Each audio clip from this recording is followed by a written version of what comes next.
and a stand-up show. This is my third time. So, there's that.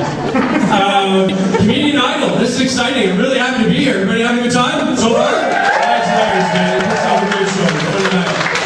But before I get going, I just want to say to all the ladies here tonight that did not read the fine print on the Time to Laugh Comedy Club website, the Chippendale men of cuffs and collars are actually at the Battersea Lions Hall tonight, not here. They will be here tomorrow night. Okay, they're not here tonight. So if you're here to see male strippers, we're sorry. We're very sorry. Very sorry. Anyways, but you're here now, and that's the main thing. And you're gonna have a good time. Like, what'd you pay to get in here? Like, what, $8? 10. 10? Great, that just screws up the rest of the fucking thing I just had there. Anyways, let's just say, for instance, you paid $8. You paid in advance, you paid $8. Okay? So, in my opinion, you saved $2. You know why? Because the average prescription medication dispensing fee is $10. And so you save $2. You know why? Because laughter is the best medicine. Oh. That's right. So what did you do? It's nice. Sweet. Laughter is the best. I love that expression. Laughter is the best medicine. You know why I like that? Because I know what it means. I can understand it. You ever hear one of those expressions or sayings and you just were a little unclear of what it meant? I mean, for the most part, they're all pretty easy to figure out, right? They're meant to be clever, not cryptic. You know, like, picture's worth 1,000 words, or a drop in the bucket. Easy, right?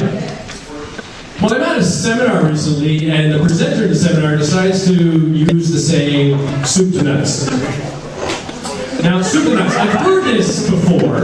I was never quite clear what it meant. I never bothered to look it up or ask anybody, because I didn't want to sound like an idiot. But, you know, I didn't know what it meant. So, I started thinking, and I started thinking too literally. You know, like, what could this last mean? Soup to nuts. You know, is it some sort of extreme waiter's revenge? You know, we could eat it like soup. Now dump it right on your genitals, monsieur. Oh. Sorry, all the waiters in my world are vindictive Frenchmen. So it makes it more interesting. Hey, it's just fun to say, oh. You know? Because that's the way we think the French talk. Anyways, you know, when I heard it, I was kind of just acting like I knew what it meant. It's like I acted with my friends the day after every single Twin Peaks episode. I'm like, yeah, I agree with what you're saying. It's great, you know? So, and I look around the room, the presenter's like, I think you'll find this entire process to be soup to nuts. And great, the entire process is the thing that I had no clue about? That's dynamite. And I look around the room and everybody's nodding their heads in agreement with each other. I'm like, oh, yeah, soup. Great! That's me sitting there like a dummy. So, now I started, I don't have to ask anybody anymore what it means. You got technology, right? You know, swipe, you know, discreetly go into the pocket for the smartphone, you know, because you don't want to get that look from the guy doing the seminar when you get a phone in your hand. Well, is that more important than this? Yes, actually, it's much more important. So I have to figure out what this means. So I type it in, get my smartphone, and I type it into Google. Luckily, the first thing that comes up is Wikipedia. God bless Wikipedia. And it's almost always correct. You know, you leave something like that up to the general public, what could go wrong, right? It's got to be right.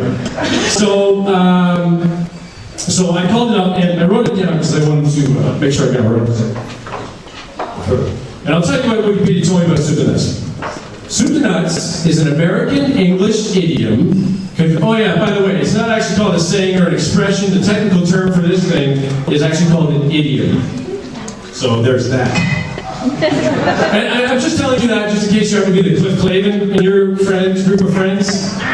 You know, just in case one of your friends says something like, well, you know the old saying, you can lead a horse to water. Then you can pipe up and go, let me serve you right there, my friend. It's a popular misconception that what you are referring to as a saying is actually called an idiom.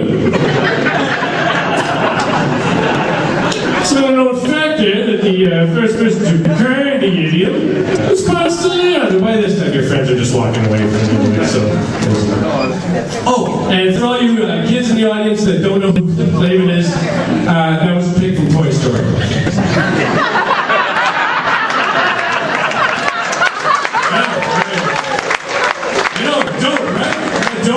Dope. It's epic.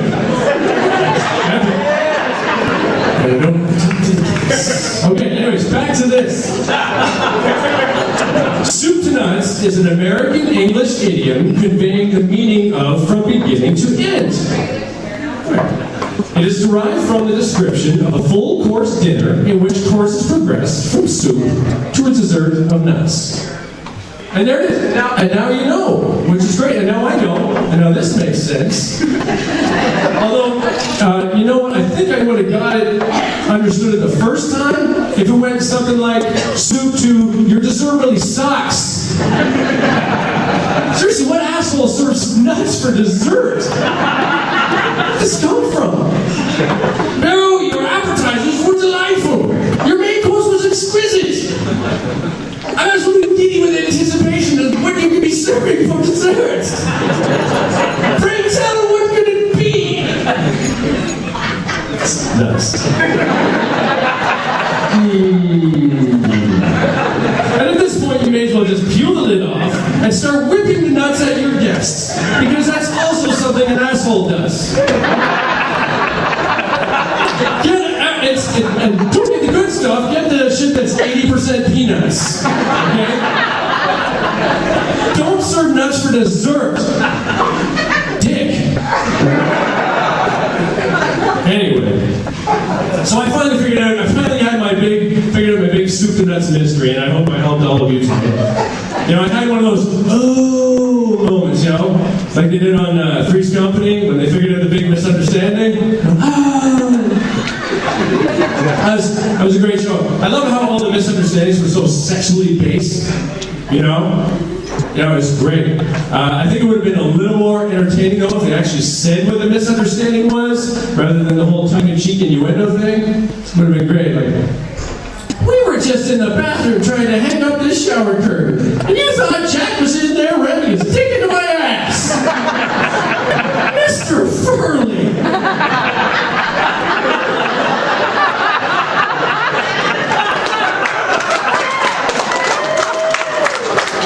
That's silly, Mr. Curley. Everybody knows Greedy Gretchen's the only one that did anal on that show. I don't have a thing for Toy Story for that one, kids. Anyways, Three's Company. Good old scripted television. Anybody here remember scripted television? No? I didn't think so. They're trying to bring it back. People don't want it, man. They want the reality television.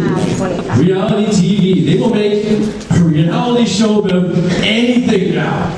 It's getting a little out of hand. There's a reality show about couriers. They follow a courier around all day. The guys with the clipboard, they just walk in, drop something off, and walk out. It's exciting as shit. You know, I think when the term "sign here, please" is the inspiration for entertainment, we pretty much bottomed out for good ideas down there, and it's only going to get worse. You're going to go home tonight and flick on A&E, and it'll be tonight. I don't know, new crossing guards. Dorothy forgets her reflective vest. Ooh, it's a new one.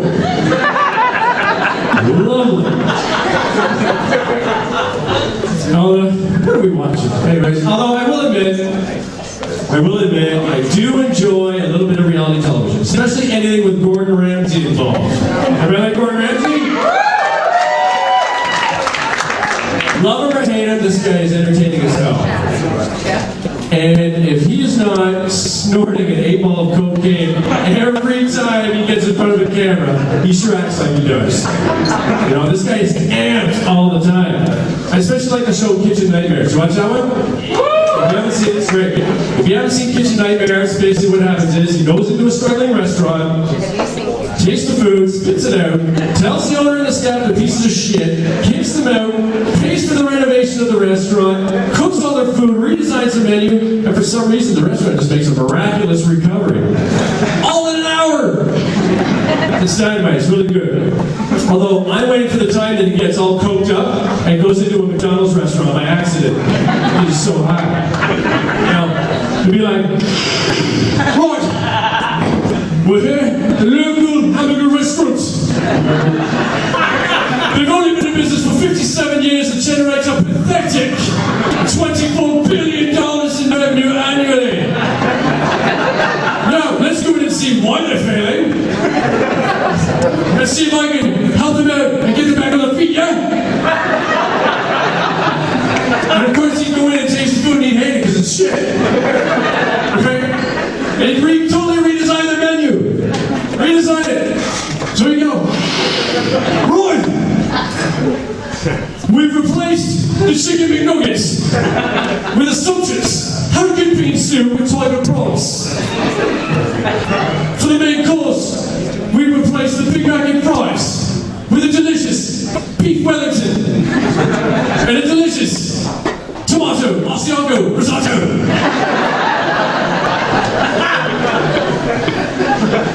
And finally, for dessert, we've replaced the scalding hot apple pie with a delicious